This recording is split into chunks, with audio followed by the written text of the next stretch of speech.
윤석열 전 대통령 측은 오늘 오전 언론 공지를 통해 모레 토요일 오전 10시에 내란 특검에 출석해 조사를 받겠다고 밝혔습니다. 어제 윤 전 대통령 체포영장 기각 직후 내란 특검팀은 모레 오전 9시 서울고검 특검 사무실로 출석하라고 통보한 바 있는데 윤 전 대통령 측이 오전 10시로 시간을 늦춰달라고 한 요구를 수용한 겁니다. 다만 윤 전 대통령 측의 비공개 출석 요구는 받아들이지 않았습니다. 박지영 내란 특검보는 오늘 오후 브리핑에서 윤 전 대통령 측이 지하주차장 출입이 받아들여지지 않는다면 특검의 출석 요구를 수용할 수 없다는 의견서를 보내왔다고 밝혔습니다. 하지만 이는 사실상 출석 요구를 거부한 것으로 이 경우 형사소송법상 절차를 따를 수밖에 없다고 강조했습니다.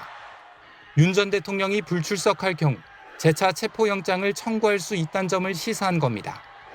내란 특검팀은 또 윤 전 대통령이 동의할 경우 영상 녹화를 위한 장비도 갖추고 있다고 밝혔습니다. 조사 시간과 관련해선 심야 조사 계획은 없고 조사가 길어질 경우 추가 소환할 예정이라고 했습니다. 이런 가운데 윤 전 대통령 측은 오늘 오후엔 비아폰 혐의와 관련한 기밀 자료인 통화 기록이 경찰에 임의 제출 방식으로 제출된 게 위법하다며 검찰의 대통령 경호처 소속 간부와 수사 경찰관들을 고발하기도 했습니다. SBS 백운입니다.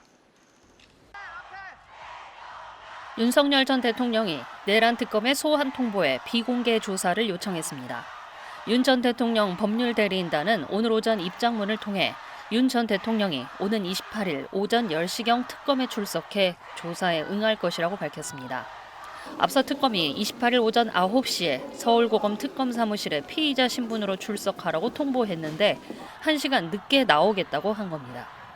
대리인단은 피의자의 조사 일시와 장소에 대해 변호인과 협의해야 하는데 언론을 통해 고지하고 있다면서 일방적인 명령과 경직된 태도라고 지적하기도 했습니다. 대리인단은 또 공개 망신식 소환은 수사가 아닌 정치라면서 비공개 조사를 요청했습니다. 정식 통지서가 발송돼야 하지만 언론에 소환 여부를 먼저 알렸다면서 앞으로 문자 메시지나 이메일과 같이 원칙적이지 않은 방식이 아닌 정식 서면으로 피의 사실의 요지를 구체적으로 명시해달라고 요구하기도 했습니다. 윤 전 대통령은 지난 5일과 12일, 19일 세 차례 경찰의 출석 요구에 응하지 않았습니다. 특검에 대해서도 위헌적이라면서 정당성을 부인했지만 체포영장을 청구하자 특검의 출석 요구에는 응할 계획이었다고 뒤늦게 밝히기도 했습니다. SBS 정경입니다.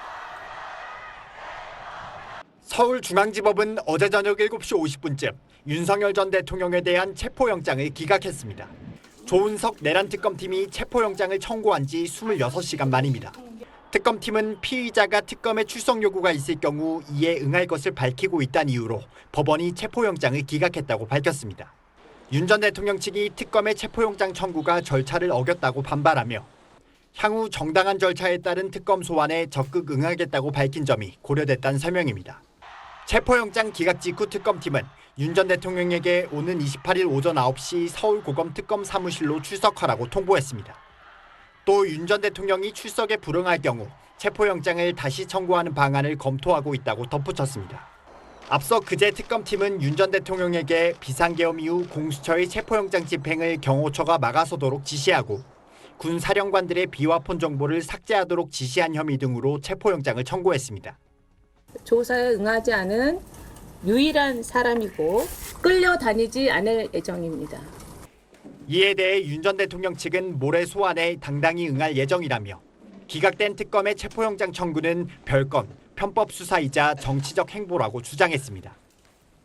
또 비화폰 혐의와 관련한 기밀 자료인 통화 기록이 경찰의 임의 제출 방식으로 제출된 게 위법하다며 검찰의 대통령 경호처 소속 간부와 수사 경찰관들을 고발하고 증거 보존도 신청하겠다고 밝혔습니다.